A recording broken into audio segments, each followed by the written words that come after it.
وہ پیلے رنگ کے سادے سے جوڑے میں صوفے پر بیٹھی اونگھ رہی تھی۔ اس کے سامنے بیوٹیشن بیٹھی اس کے ہاتھوں پر مہندی لگا رہی تھی۔ دوپہر سے شام ہو گئی تھی اسے مہندی لگواتے ہوئے اور اب اس کی کمر درد کرنے لگی تھی۔ اوپر کے دونوں ہاتھ مہندی کی خوبصورت ڈیزائنوں سے بھرے ہوئے تھے۔ بیوٹیشن بیچاری بھی کافی دیر سے مسلسل محنت کر رہی تھی، اس لیے وہ بھی کافی تھک چکی تھی۔ اس وقت حال کمرے میں کوئی موجود نہیں تھا، سب اپنے کاموں میں مگن تھے، کیونکہ اگلے دن روشانی اور عمر کا نکاح تھا۔ روشانی کو بار بار نیند کے جھونکے چھو کر گزر رہے تھے، کیونکہ شادی کے ہنگاموں اور فنکشن کی وجہ سے وہ کافی دنوں سے سو نہیں پائی تھی۔ نیند کے ساتھ ساتھ اب اسے شدید پیاس بھی محسوس ہو رہی تھی۔ حلق میں کانٹے چبھ رہے تھے، مگر یہاں سے کسی کا گزر بھی تو نہیں ہو رہا تھا کہ وہ آواز دے کر پانی مانگ لیتی۔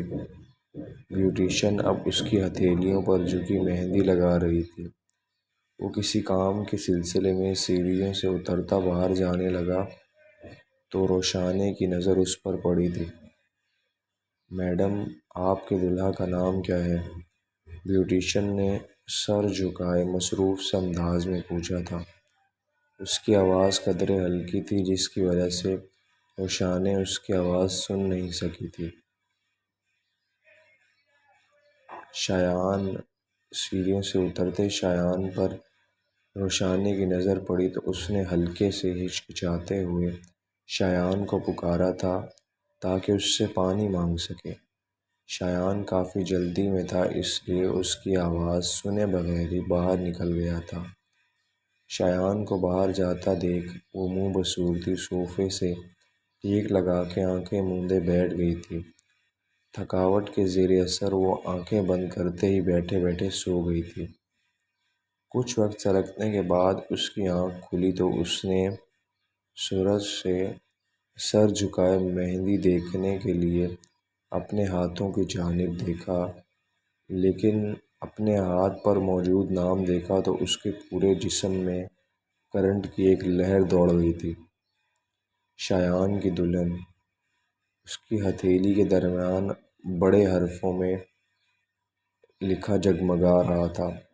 وہ غم و غصے کی ملی جلی کیفیت میں اپنے دونوں ہاتھوں کو اٹھائے پھٹی پھٹی آنکھوں سے دیکھ رہی تھی۔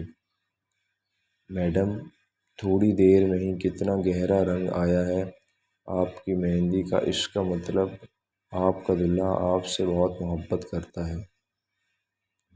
بیوٹیشن نے اسے حیرت سے دنگ دیکھا تو اپنی رو میں بولتی چلی گئی، یہ نام تم نے کس سے پوچھ کے لکھا ہے؟ میرے ہاتھ پر۔ بیوٹیشن کی بات پر کڑتی وہ غصے سے استفسار کرنے لگی تھی۔ میڈم، آپ نے ہی تو کہا تھا ابھی۔ روشانی کی آنکھوں میں جھلکتا غصہ دیکھ کر بیوٹیشن ڈر کر گویا ہوئی تو اس کی بات سن کر روشانی نے حیرت سے اسے دیکھا تھا۔ میں نے کب کہا؟ اب روشانی کی حالت رونے والی ہو رہی تھی۔ میڈم، ابھی جب میں نے آپ سے پوچھا تھا آپ کے دلہا کا نام کیا ہے تو آپ نے کہا شایان۔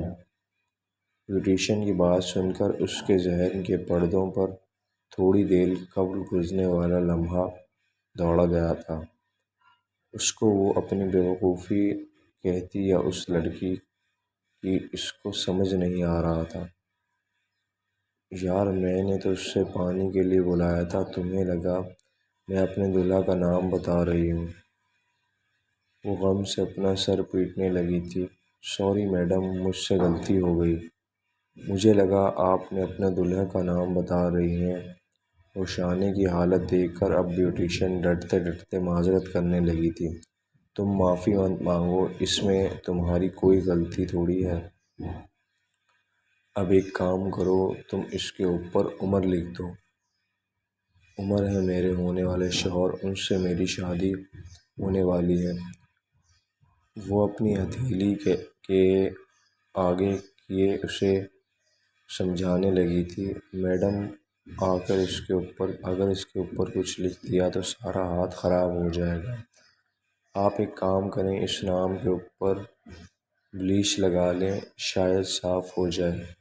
بیوٹیشین شرمندگی سے جھجکتے ہوئے گویا ہوئی تو روشانی اپنا دوپٹہ سر پر ڈالے اوپر کی طرف بھاگی تھی۔